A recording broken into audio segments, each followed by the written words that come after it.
In the glittering world of the ultra-rich, some women are trophies. Amelia Sterling was meant to be a monument. For 15 years, she stood as the silent, elegant wife of billionaire tycoon Richard Sterling, a woman who weathered his public scandals with a quiet, unbreakable dignity. But dignity has its limits, and loyalty has its price. When Richard makes the fatal error of publicly replacing her with his young mistress at the city's most important gala, he assumes he has finally broken her. He is wrong. Tonight, Amelia Sterling will not be a silent monument. She will be a storm, and she will be wearing red. The grand ballroom of the Pierre Hotel was a galaxy of man-made stars, a universe of glittering diamonds, shimmering silks, and blinding ambition, all orbiting the gravitational pull of old money and new power. This was the annual Metropolitan Arts Gala, the undisputed pinnacle of New York City's philanthropic calendar. To be here was to be someone. To be seen here was to matter. And no one mattered more tonight, it seemed, than Richard Sterling and the woman on his arm. Richard, the CEO of Sterling Global Acquisitions, was a man carved from granite and arrogance. His silver-streaked hair was perfectly coiffed, his tuxedo tailored with surgical precision. He moved through the crowd not like a guest, but like a feudal lord surveying his lands. Every handshake was a bestowal of favor, every laugh a calculated display of dominance.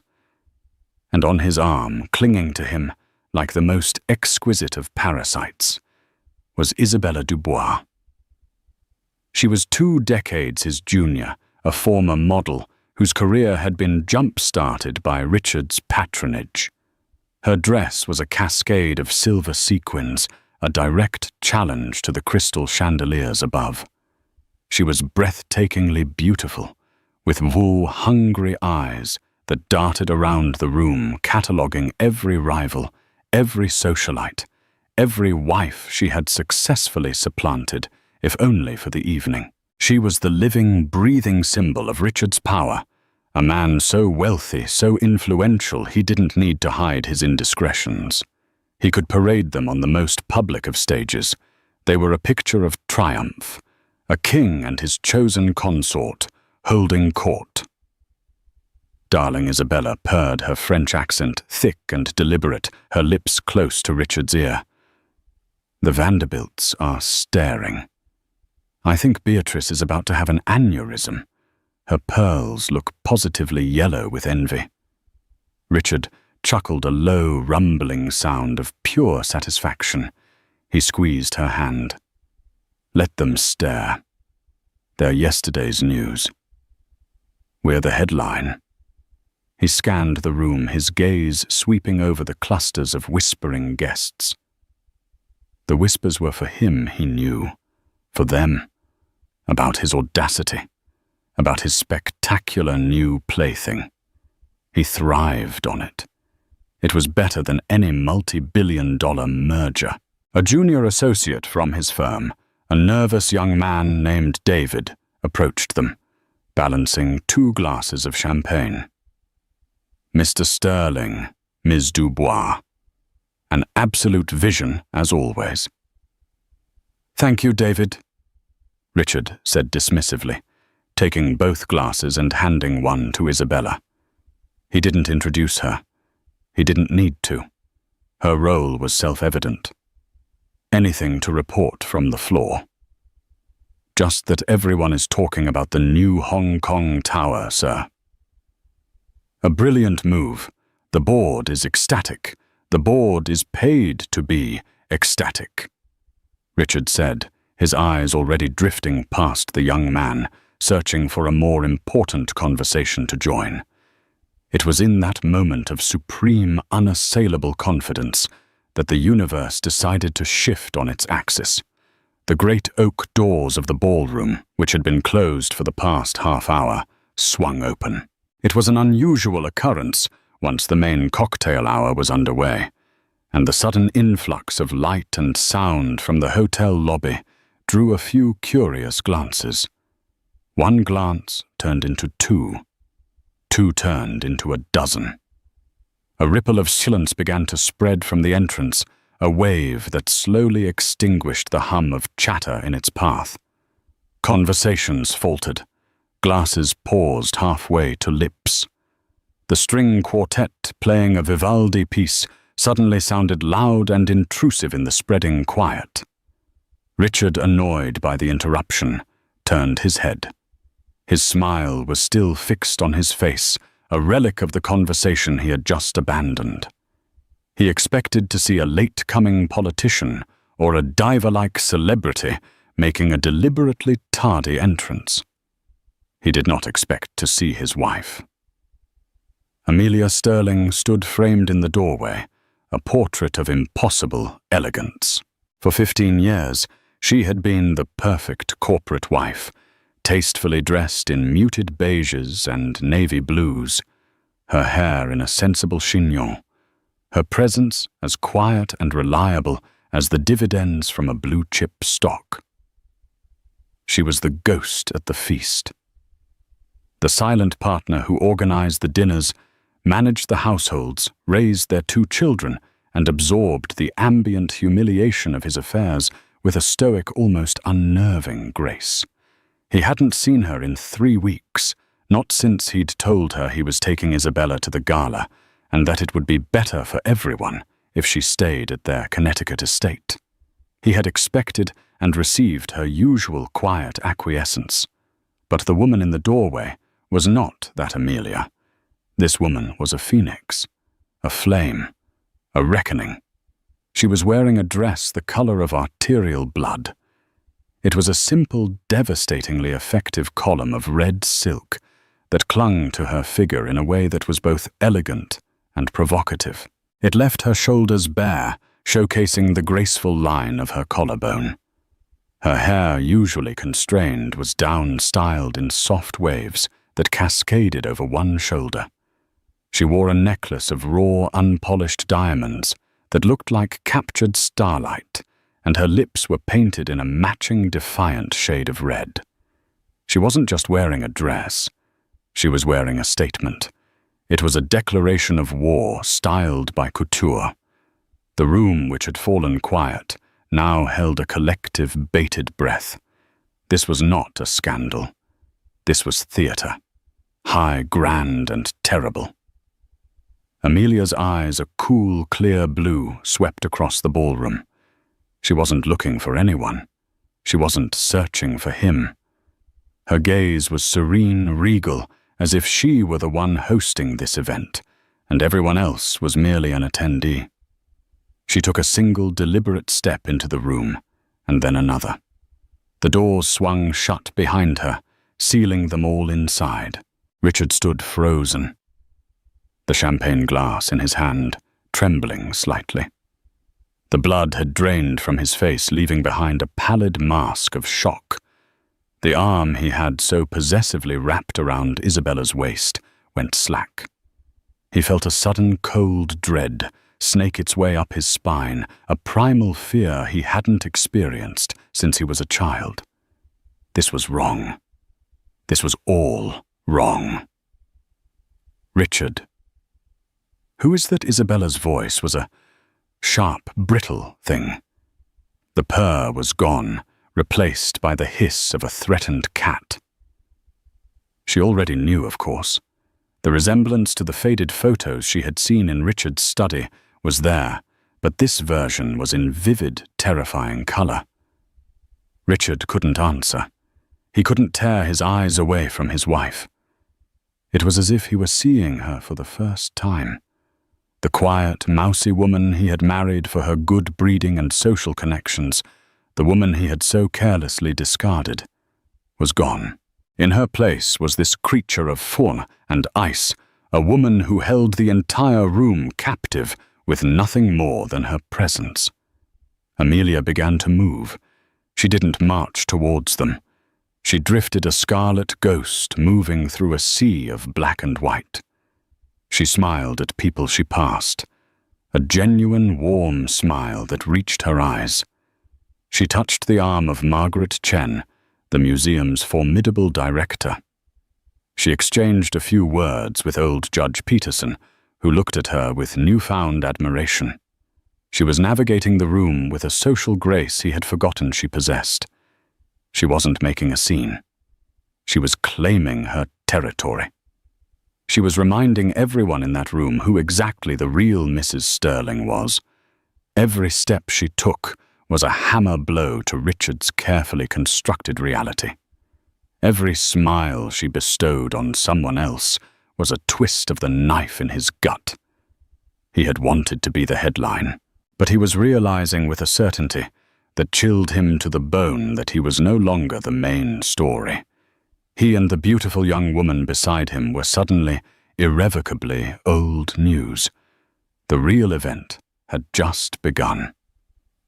And as Amelia drew closer, her serene blue eyes finally briefly met his. Across the crowded room, he understood that her arrival wasn't an act of desperation. It was the opening move in a war he never even knew had been declared. The silence Amelia had created was a living thing, a vacuum that sucked the air from the room.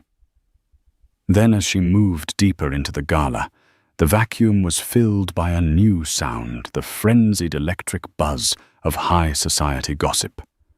It started as hushed murmurs, hands covering mouths, heads leaning in close. It quickly grew into a low, persistent hum, the sound of 100 tiny, vicious engines starting up all at once. My God, is that Amelia Sterling?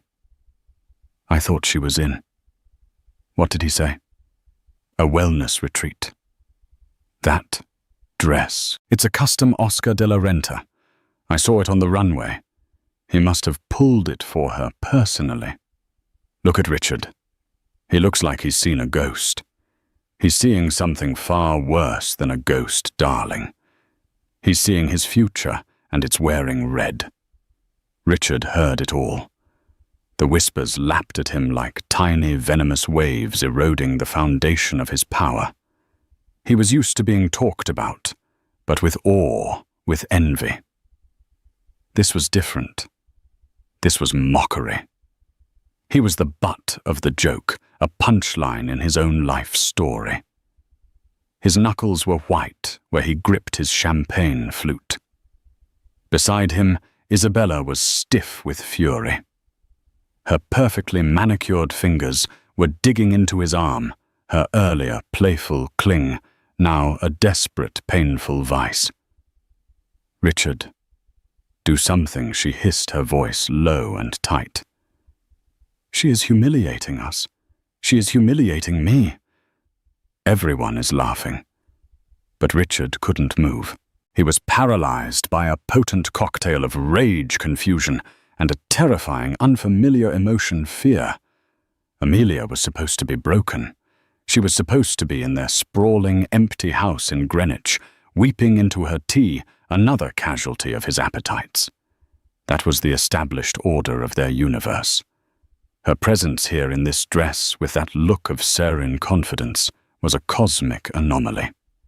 It defied all the rules. Amelia continued her slow, deliberate procession. She was a master strategist, moving her piece across the board with unhurried precision. She didn't look at them again. She didn't have to. She was systematically greeting the very people Richard needed to impress.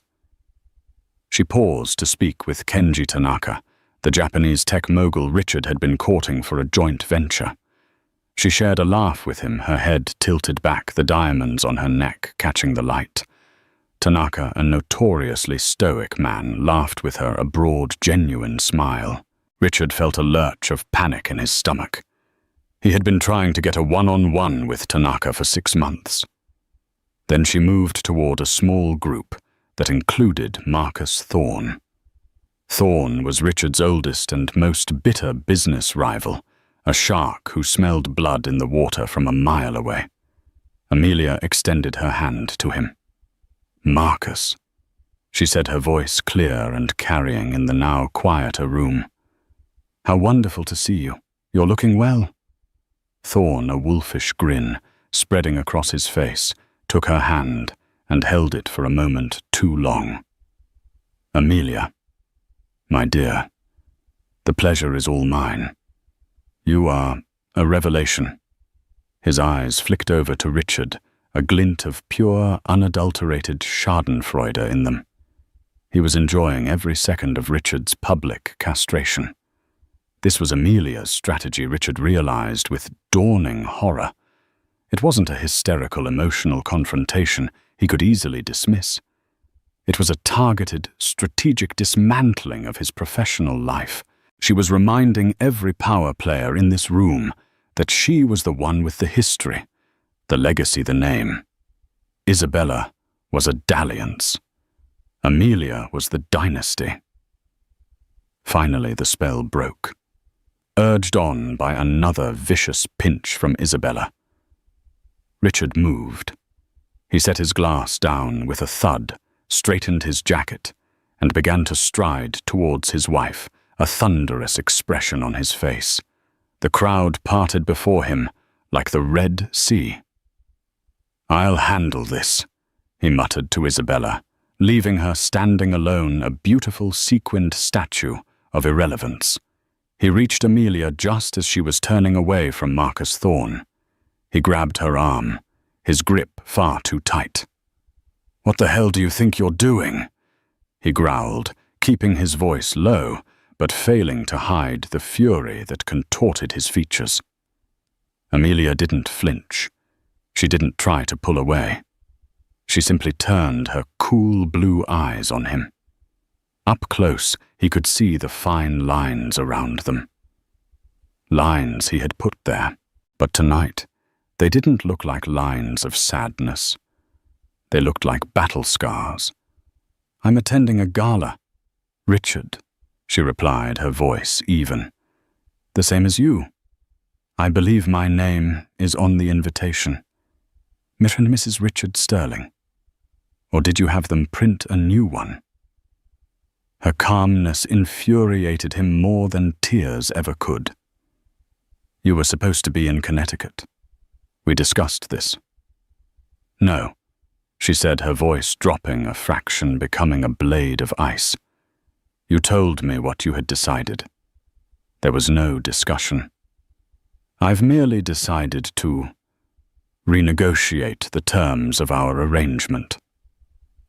Marcus Thorn, who had been lingering nearby, let out a soft chuckle.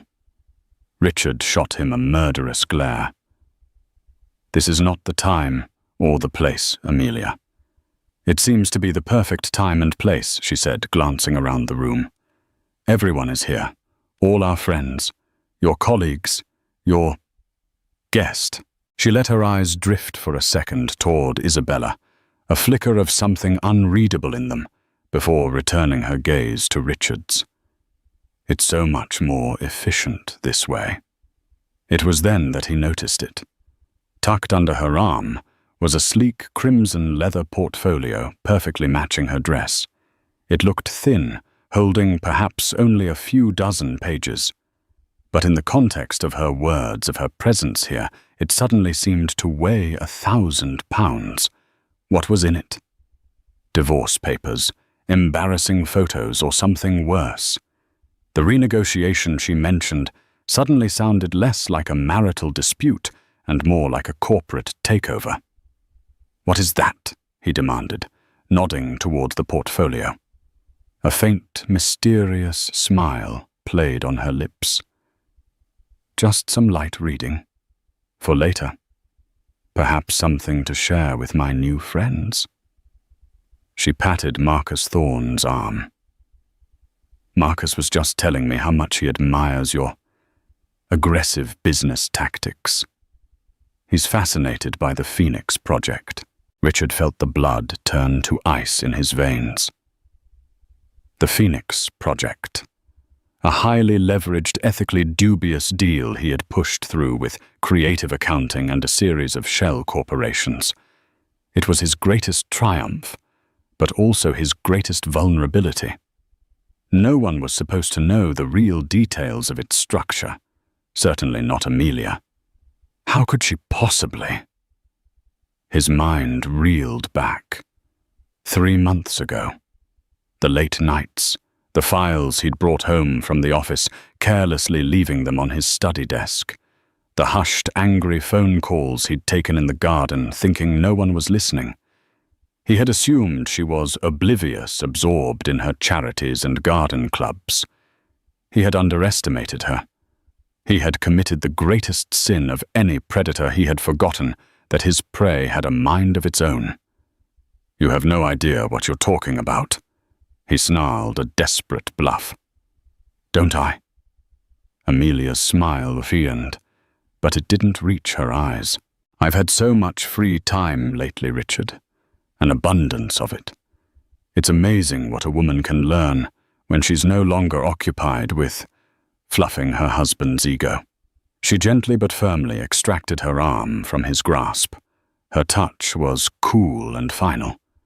"Now, if you'll excuse me," she said, her voice returning to its pleasant conversational tone. "I believe they are about to serve the salmon, and I see an old friend from my Vassar days over there. Her husband just happens to sit on the board of the SEC. We have so much to catch up on." She turned and walked away, the red silk of her dress flowing behind her, like the cape of a matador who had just delivered the first deep cut to the bull. Richard stood rooted to the spot, watching her go. The noise of the gala, the music, the laughter, it all faded into a dull roar. All he could hear was the frantic pounding of his own heart. The carefully constructed world he had built around himself, a world of power, control, and consequence-free indulgence, was beginning to fracture. He had walked into this ballroom a king. He was rapidly becoming a fool. And as he watched his wife, this stranger in a red dress, charm his rivals and allies alike, he knew with a sickening certainty that this was not the end of his humiliation. It was just the beginning. The spectacle of Richard Sterling being publicly neutered by his own wife was an intoxicating drug for the city's elite. The gossip, once a murmur, had intensified into a palpable, crackling energy. Every eye in the room was now engaged in a constant, furtive ballet, darting between the 3 points of their drama triangle, the triumphant wife, the crumbling husband, and the increasingly desperate mistress. Isabella Dubois was not accustomed to being irrelevant. She had spent the last 5 years of her life leveraging her beauty into a weapon, securing a position at Richard's side that was the envy of every social climber in Manhattan. Now she stood alone near a towering floral arrangement, a glass of untouched champagne in her hand, watching her future dissolve. Men who would normally flock to her side now gave her a wide berth, as if she were contagious. Women who had once shot her envious glares now looked at her with something far worse, pity. She watched Amelia, now seated at a prime table, a table Richard had arranged ironically laughing with the SEC board member's wife. She looked radiant, powerful, untouchable. Isabella's beauty, so potent just an hour ago, now felt cheap and gaudy next to Amelia's timeless elegance. The silver sequins of her dress, which had felt like armor, now felt like a jester's costume. Panic, cold and sharp, began to claw at her. She had given up everything for this life. She had alienated her family, abandoned her friends, and endured the sneers of society, all for the promise of becoming the next Mrs. Sterling, a promise Richard had whispered to her in lavish hotel suites from Paris to Tokyo, a promise that now seemed as hollow as his shocked expression. She had to do something. She had to reclaim the narrative. Spotting Richard standing shell-shocked and alone, she composed herself, pasted a dazzling smile on her face, and glided toward him. Her walk was a performance, a deliberate sway of the hips designed to remind him, and everyone watching of what he was choosing to abandon. "Darling," she said, her voice a little too loud, a little too bright. She looped her arm through his, pressing herself against him. "There you are. I was getting lonely. Let's go and get a drink. Forget about all this unpleasantness." Richard flinched at her touch as if it were a hot iron. His mind was a maelstrom of fear and fury, dominated by two words: Phoenix Project. How much did Amelia know? How much could she prove the portfolio she carried was a ticking time bomb? Not now. "Isabella," he snapped, shaking her arm off with a rough, impatient gesture. It was the first time he had ever been so brusque with her in public, and the rejection stung more than a slap. "What do you mean, not now?" she demanded, her voice rising in disbelief. "Richard, she is making a fool of you. Of us are you going to let her?" "You don't understand," he muttered, his eyes scanning the room, hunting for Amelia, for the crimson portfolio. "This is more complicated than you think. It is not complicated at all." Isabella insisted, her desperation making her reckless. She is a pathetic old woman trying to cling to what she's lost. You need to put her in her place. Show everyone who you are with. Show them who has won. Her words, meant to galvanize him, had the opposite effect. Pathetic old woman. Looking at Amelia across the room, exuding more power and grace than he'd ever seen. The phrase was apart, and who has won? An hour ago, he would have laughed at the question. Now the answer seemed terrifyingly unclear, but Isabella, blinded by panic, would not be deterred. She saw her dream slipping away and made a fatal miscalculation. She decided that if Richard wouldn't act, she would. She would confront the source of her humiliation head on. With a look of fierce determination, she turned and began to march across the ballroom directly towards Amelia's table. "Isabella, no," Richard hissed, but it was too late. She was already halfway there. A new wave of silence fell as the crowd sensed the impending collision. This was the confrontation they had all been waiting for. Amelia saw her coming. She paused in her conversation, placing her napkin on the table. There was no fear in her eyes, only a sort of weary resignation, like a queen about to entertain the court fool. Isabella arrived at the table, her posture rigid with indignation. She didn't bother to address the other guests. Her focus was entirely on Amelia. "I think you've had your fun," Isabella began, her voice trembling with barely suppressed rage. "You've made your little scene. It's time for you to go home." Amelia looked up at her, tilting her head slightly. "I'm sorry," she said, her tone polite, but laced with steel. "Have we been introduced? I'm Amelia Sterling." She extended a hand, a gesture of such exquisite condescending civility that it was a slap in the face. Isabella ignored the hand. "I know who you are. You're the past. I'm the future. Richard is with me now. You need to accept that and leave with some dignity." The word dignity hung in the air, a spectacular misfire. Amelia let a small, pitying smile touch her lips. "Dignity," she repeated softly, as if tasting the word. "That's an interesting choice. Tell me, Ms. Dubois, is it dignified to accept jewelry bought with funds from a joint marital account? Is it dignified to vacation in homes that are half owned by the woman you're trying to usurp? I'm only asking because the legal definitions of these things are about to become very relevant to you." The color drained from Isabella's face. She had always assumed Richard's wealth was an infinite amorphous resource. She had never considered the legal structures that underpinned it, the lines that divided his from theirs. Amelia continued, her voice never rising, yet each word was a precision strike. You see, you think this is a competition for a man. That's your first mistake. I am not competing. I am liquidating an asset, a very poorly performing asset, I might add. She glanced over at Richard, who was now frozen in the middle of the room watching the scene unfold in horror. You believe you've won a prize, Amelia said, her eyes returning to Isabella's stunned face. But all you've done is chained yourself to the anchor I am about to cut loose. I genuinely wish you the best of luck with him. Based on his recent financials, you're going to need it. She then picked up her wine glass, took a delicate sip, and turned back to her table mates. Now where were we? Cynthia. You were telling me about your son's startup. It was a dismissal so complete, so utterly devastating that Isabella was left speechless. She stood there exposed and humiliated, the entire room watching her defeat.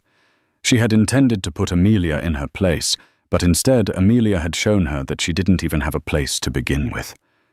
She was a footnote in a story that was far bigger and more complex than she had ever imagined. Tears of rage and shame welled in her eyes. She shot a desperate, pleading look at Richard, begging him to intervene to save her. But Richard was no longer looking at her. His eyes were locked on Amelia, on the crimson portfolio that sat beside her plate like a harbinger of doom.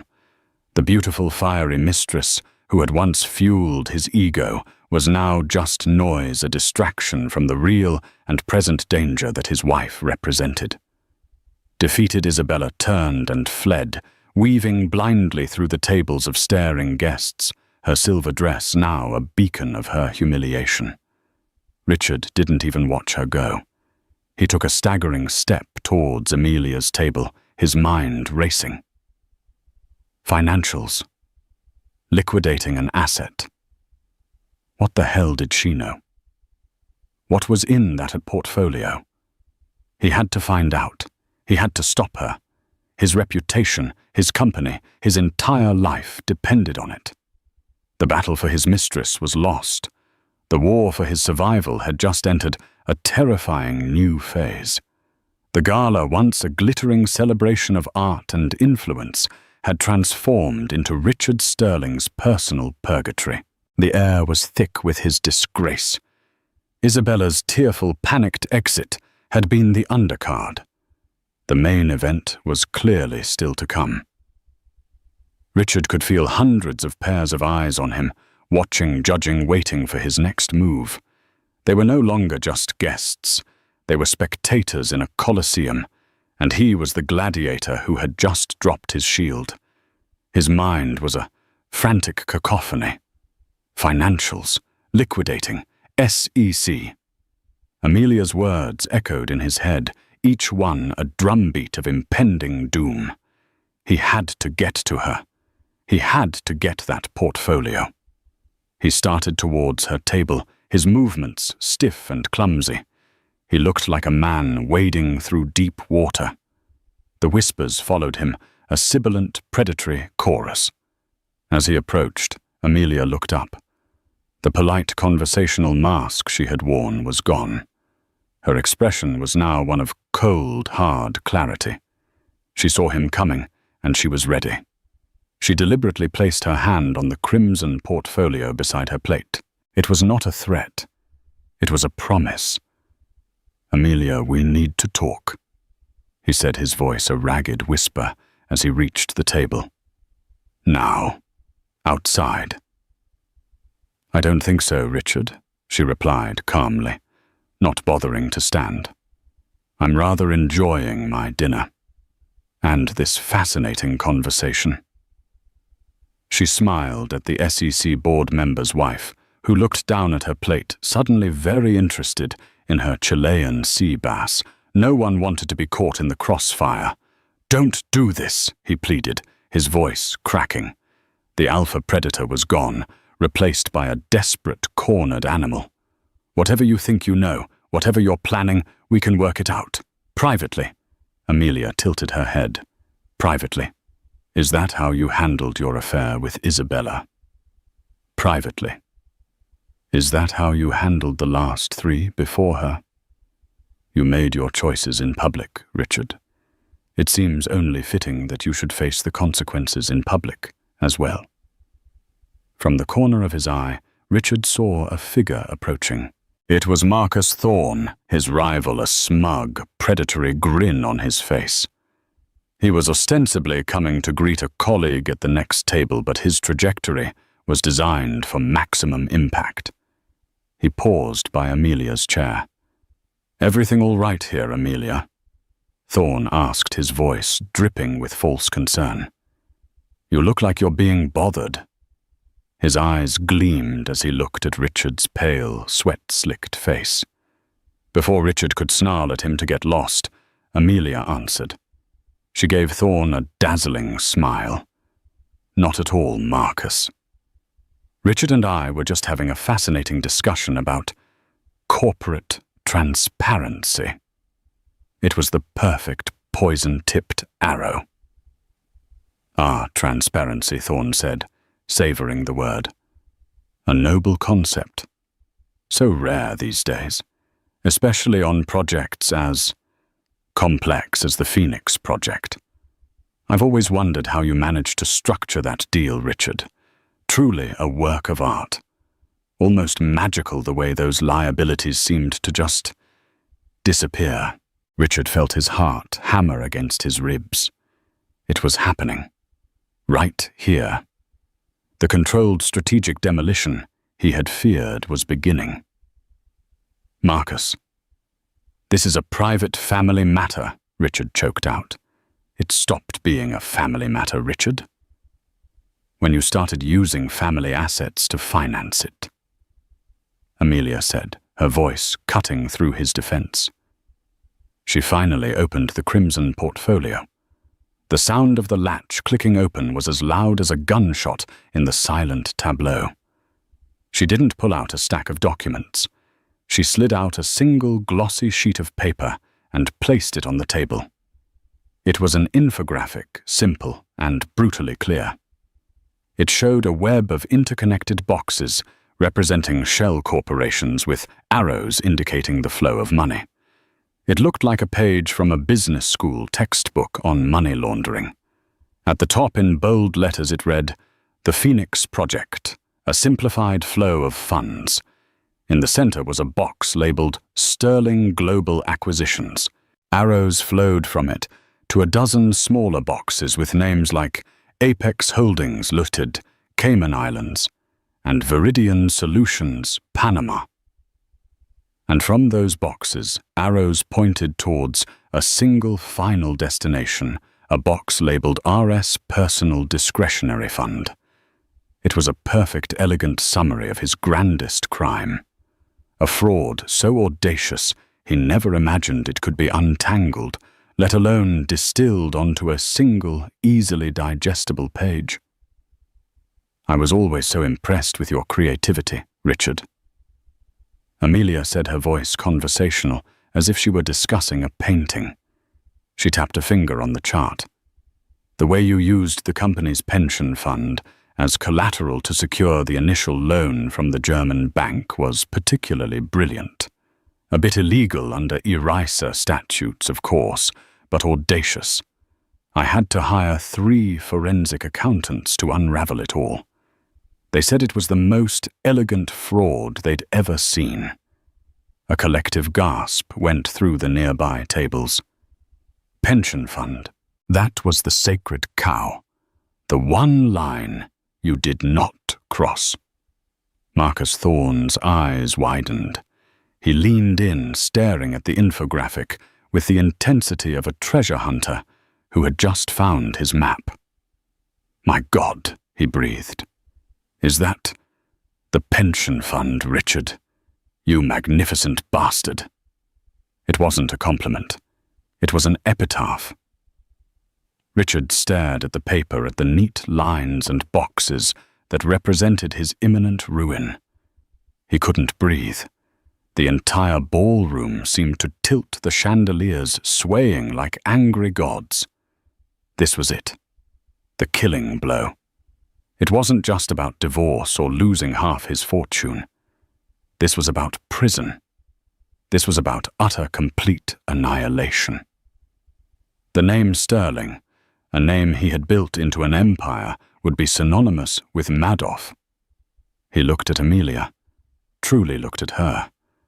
The years of quiet endurance, of silent meals and forced smiles, he had seen it all as weakness.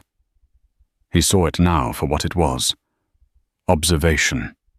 Data collection. She had been sitting in the quiet center of his life, watching, listening, and remembering everything. The portfolio wasn't a threat she had just conceived. It was a strategy she had been building for years, waiting for the perfect moment to execute.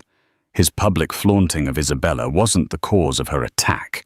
It was merely the trigger. "Amelia." "Please," he croaked.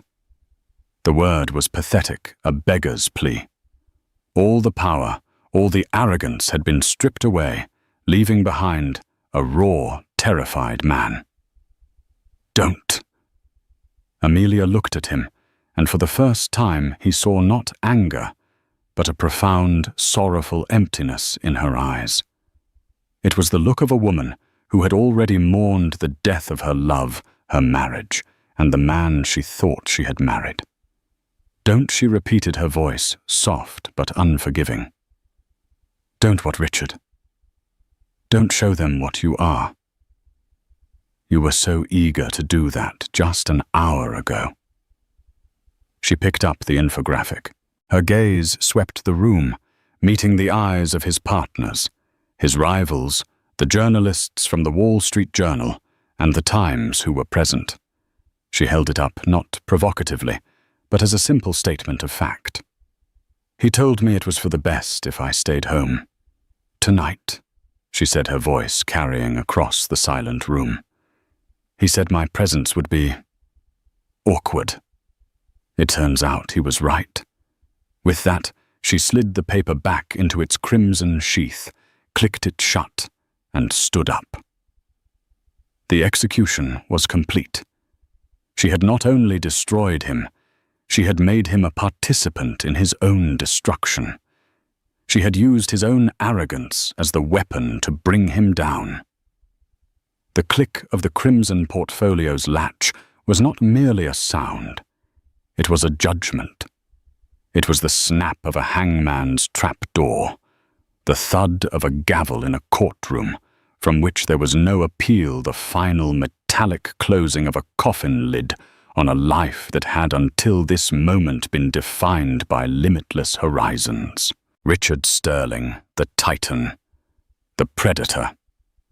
The king stood in the glittering center of the grand ballroom, utterly, irrevocably broken.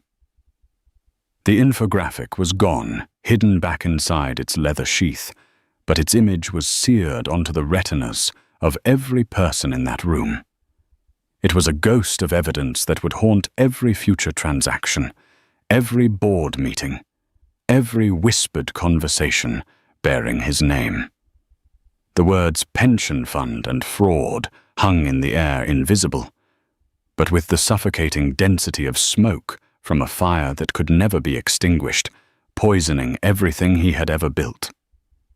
Amelia stood a figure of impossible composure. The red of her dress was a stark, bloody slash against the opulent golds and creams of the room. It was the color of defiance, of sacrifice, and of victory. She was no longer just a woman, a wife, or a socialite. She had become an event, a human cataclysm that had fundamentally reshaped the social and financial landscape of the city in the space of a single hour. She had not raised her voice, she had not thrown a drink, she had not shed a tear. She had simply presented the truth, and the truth had been enough to bring an empire to its knees. Richard watched her, his mind a maelstrom of denial and dawning horror. It was like watching a film of his own life being run in reverse, everything he had painstakingly acquired, being spooled back into nothingness. The Hong Kong Tower, a monument to his ego that scraped the sky, now seemed a fragile house of cards. The joint venture with Tanaka, the key to his dominance in Asia, was now a dead dream.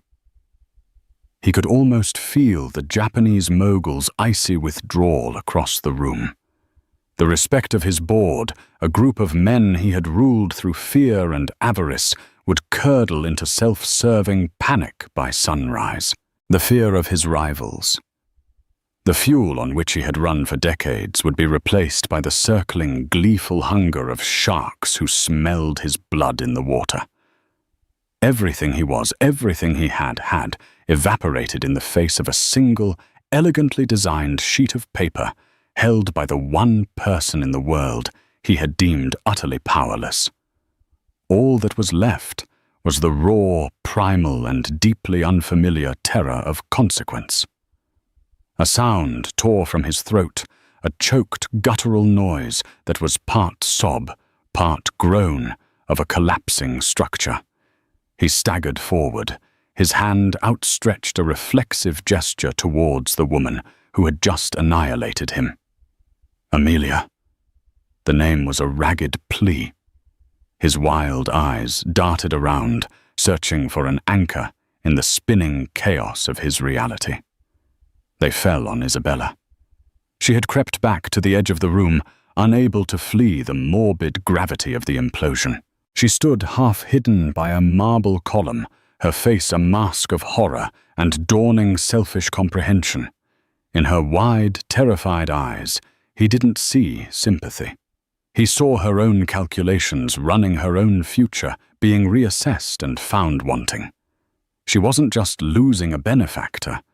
She was witnessing the fall of the empire she had bet her entire life on inheriting. In that instant, all of Richard's fear, shame, and incandescent fury coalesced and demanded a target, a scapegoat for a catastrophe that was so profoundly his own making. His mind, incapable of accepting his own agency in his ruin, latched onto the most convenient target. His wild, terrified eyes locked onto her. "You," he roared. The sound was animalistic, stripped of all civility, raw with the panic of a trapped beast. He pointed a trembling finger at her, the accusation a physical force. "This is your fault. All of it. You and your greed, your constant, endless pushing. When will you leave her? Richard, I deserve more, Richard. If it wasn't for you for flaunting you, none of this would have happened." Isabella recoiled, as if he had physically struck her. A collective horrified gasp rippled through the onlookers. This was a new, fascinating layer of cruelty. To be the discarded mistress was a common enough tragedy in this world. To be publicly humiliated was a more acute pain. But to be publicly blamed for a man's crimes, seconds after he had just been exposed as a felon, and after he had disowned his wife for you, that was a special circle of social hell reserved for only the most spectacular of falls from grace. "Get away from me," Richard snarled, his voice cracking with a rising tide of hysteria. He needed her gone. He needed to erase the symbol of his fatal arrogance. "I never want to see your face again. Get out." He was a king, abdicating his throne, and in his final pathetic act of power, ordering the execution of his court favorite. Isabella stood frozen for a second, her beautiful face once a portrait of confidence crumbling into utter devastation. The silver dress, once a symbol of her conquest, now seemed like a cheap, glittering shroud. With a strangled sob that was barely audible, she turned and fled. Not gliding but stumbling through the tables of staring guests, a pariah running from her own public immolation. But Richard barely registered her departure. He had jettisoned his mistress like so much excess baggage from a sinking ship. His focus, his entire being, was now singularly, desperately directed at the one person who held his fate in her hands. He stumbled the last few feet toward Amelia, his legs barely holding him. The world had shrunk to the space between them. The carefully constructed facade of the millionaire husband, the powerful CEO. The master of the universe had not just cracked, it had disintegrated, blown away like dust to reveal the weak, terrified, pathetic man who had always been hiding underneath. And then in a final complete surrender of pride and power, he fell to his knees. The sound of his expensive tailored trousers hitting the polished marble floor echoed in the cavernous silence. Richard Sterling, a man who had never begged, who had never knelt to anyone, was on his knees at his wife's feet. "Amelia, please," he wept. The tears, once an impossible concept, came now in a hot, shameful torrent, streaming down his face and mixing with the sweat on his brow. He reached out, not for her hand, but for the hem of her red dress, his fingers shaking so violently they could barely grasp the silk. "Please don't do this. I'm sorry. My God, Amelia, I am so sorry." The room held a collective, bated breath. This was a sight no one had ever imagined. It was grotesque, it was pitiful, and it was utterly, completely riveting. Marcus Thorne watched with a look of grim, vindicated satisfaction. This was better than any hostile takeover. She meant nothing. Richard sobbed, the words tumbling out in a desperate, incoherent rush, a confession born not of conscience, but of terror. Nothing. A distraction. An idiotic, meaningless mistake. It's you, Amelia. It has always, always been you. I see that now. I was a fool, a blind, arrogant fool. I took you for granted. I took everything for granted. He looked up at her, his face a ruin of tears and desperation, a caricature of remorse. "We can fix this." He pleaded, his voice a frantic whisper. "I'll do anything. I'll give you everything. The house in Greenwich, the apartment in Paris, the accounts, a new contract in your favor, ironclad. Whatever you want. Just don't release that information. Don't ruin me. Please. Don't ruin us." Amelia looked down at the man kneeling before her, clinging to her dress like a drowning child. She saw the wreckage of their marriage, the smouldering ruins of a life they had built, and that he had so carelessly, so persistently set on fire. She felt a flicker of something deep inside her, a faint tremor. But it wasn't pity. It was the faint, ghostly echo of a love that had died a long, slow death from neglect and 1,000 tiny cuts. It was the final, shuddering sigh of a ghost finally leaving the house it had haunted for too long. She reached down, her movements, slow and deliberate. For a wild, hopeful second, he thought she might help him up, that she might show him mercy. Instead, she gently, firmly pried his trembling fingers from her dress. Her touch was not angry, not vengeful. It was detached, clinical, as if she were handling a contaminated, unfamiliar object that she needed to put down. "Us," she said. Her voice was quiet, preternaturally calm. Yet it carried the weight of 15 years of silent pain, of swallowed humiliations and lonely nights. "There is no us, Richard. You burned that bridge the first time you chose to lie all those years ago. You just kept dancing in the ashes, so mesmerized by your own reflection that you never even thought to notice I couldn't smell the smoke anymore." She looked around the room at all the staring, silent faces, then back down at the broken man at her feet. "You think this is about her?" she asked, and there was a note of genuine, almost academic surprise in her voice. "Or the one before her? Or the money?" or even the simple act of cheating. Richard, this is about the fact that you didn't even see me anymore. For the last 10 years, I could have been a ghost in our own home, and you wouldn't have noticed. I was the silent partner who ran the infrastructure of your life, so you could be free to destroy it. Tonight, I just wanted to make sure you saw me. One last time. He continued to plead, his words becoming a meaningless, pathetic babble of promises and apologies that meant nothing now. Amelia let him weep. She let the world watch him grovel. She let the silence stretch a moment of profound, shared humiliation, cementing the image of his complete and utter downfall in the minds of everyone present. This was the true punishment, more potent than any prison sentence. The loss of his aura. The death of his myth.